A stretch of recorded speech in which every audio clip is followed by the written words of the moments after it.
Bonjour madame, bonjour monsieur, bienvenue à un nouveau rendez-vous de conseil en communication. Toujours dans le cadre de la prise de parole en public, nous allons parler aujourd'hui du paraverbal. Et c'est quoi le paraverbal? Vous savez, beaucoup de gens pensent que, comme on l'a déjà rappelé la séance dernière, beaucoup de gens pensent qu'il suffit de choisir le mot, de bien maîtriser le sujet pour réussir une prise de parole en public. On a vu la dernière fois qu'il y a le verbal, c'est tout ce qu'on raconte, mais certains spécialistes de la communication ont attribué à cette compétence seulement 7%. Il y a aussi le paraverbal. Et quand on parle du paraverbal, on parle de la voix. Ah, combien de fois des gens se sont retrouvés dans des malentendus, dans des conflits, uniquement à cause de la voix, à cause d'un ton de la voix, à cause d'une intonation. Et ça crée des problèmes. En français, on dit à quelqu'un pour lui faire des reproches, change de ton quand tu me parles. Beaucoup de fois, un conflit dégénère uniquement parce que ça a commencé par un ton qui n'est pas à sa place. Toi, imprudemment, tu utilises un ton mal placé, l'autre le prend mal, et bonjour les malentendus et les conflits. Qu'est-ce qu'il faut faire alors? Il faut se dire que la voix doit être contrôlée, pour ne pas dire travaillée. Je dois faire attention à mon ton, sur quel ton je parle à l'autre. Je dois parler aussi de l'intonation. Je dois parler aussi du débit. Est-ce que je parle vite? Est-ce que je parle moins vite? Et tous ces éléments peuvent m'aider à réussir une prise de parole en public. Quand on parle du ton, je peux demander à quelqu'un un verre d'eau s'il te plaît, ou bien tout simplement un verre d'eau. Donne-moi le dossier. Viens voir, je vais te montrer. Alors que je peux changer de ton et le message, il va complètement changer. Apporte-moi le dossier. C'est pas apporte-moi le dossier. Apporte-moi le dossier. Qu'est-ce que j'ai fait? J'ai rien fait. Même si je garde le sourire, apporte-moi le dossier. Eh ben là, l'autre va mal le prendre. D'accord, si c'est un subalterne, il peut, entre guillemets, accepter, bien que même avec un subalterne, on ne doit pas être grossier. N'est-ce pas?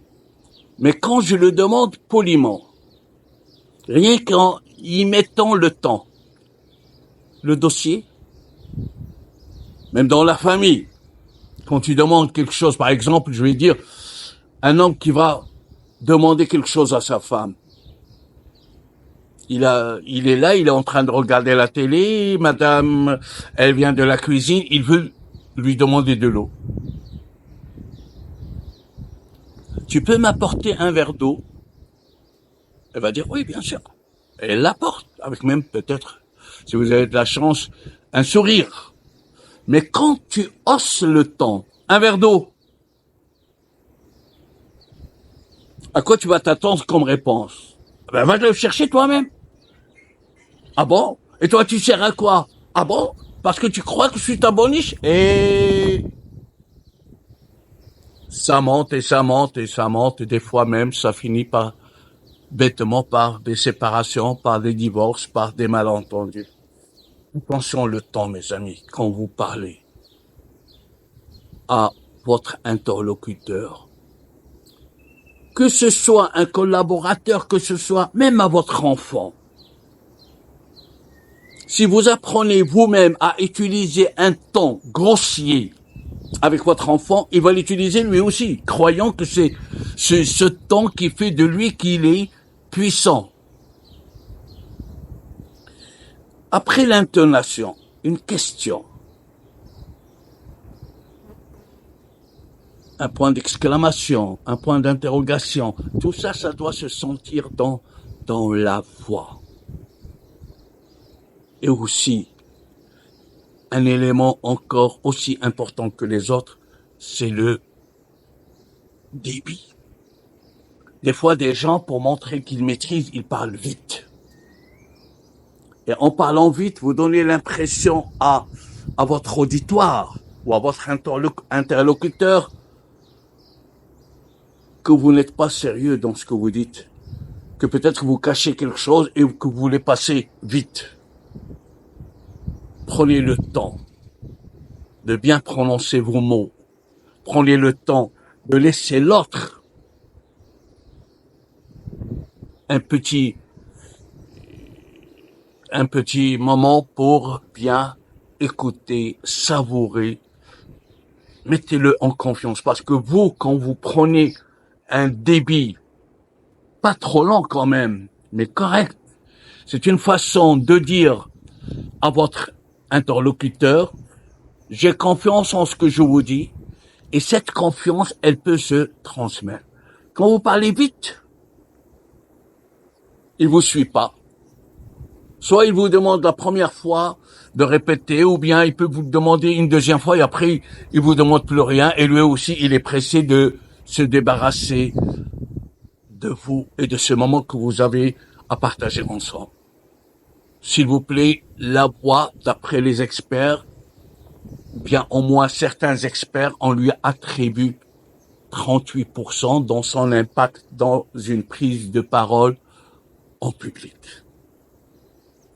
Lorsque vous avez confiance en vous, lorsque vous avez confiance en ce que vous dites, l'autre qui vous écoute peut voir cette confiance, la sentir. Et c'est cette confiance qui va le laisser s'ouvrir à vous et vous écouter. Aussi, quand vous parlez la voix, prenez en considération la distance entre votre auditoire et vous. Quand vous êtes trop près, c'est pas la peine de crier. Quand vous êtes un peu loin, vous pouvez, entre guillemets, crier. Quand vous êtes dans une grande salle, utilisez un haut-parleur, plutôt un micro. Donc toujours, la voix doit être prise en considération parce que aussi c'est un élément fondamental dans la prise de parole en public. Et une voix mal employée risque de créer des problèmes. Alors, s'il vous plaît, une autre fois, au moment où vous parlez devant un public, rassurez-vous que vous allez mettre la bonne voix. Entraînez-vous chez vous.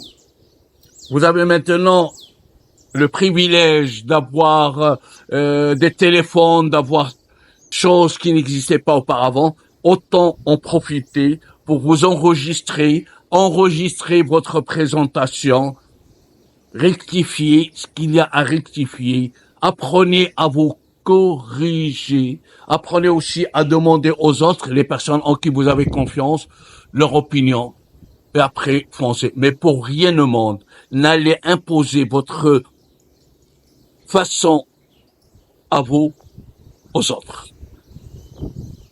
J'espère, mes amis, que ces conseils pourront mieux vous laisser réfléchir à l'impact du paraverbal, que vous allez essayer de faire un peu attention au moment où vous parlez aux autres, parce que ce que vous pensez, c'est pas la même chose que l'autre. J'espère que cela apportera quelque chose de plus à votre épanouissement personnel et professionnel. Que la vie vous sourie, mes amis, et à très bientôt. Je vous souhaite une bonne journée, mes amis. Au prochain rendez-vous, Inch'Allah.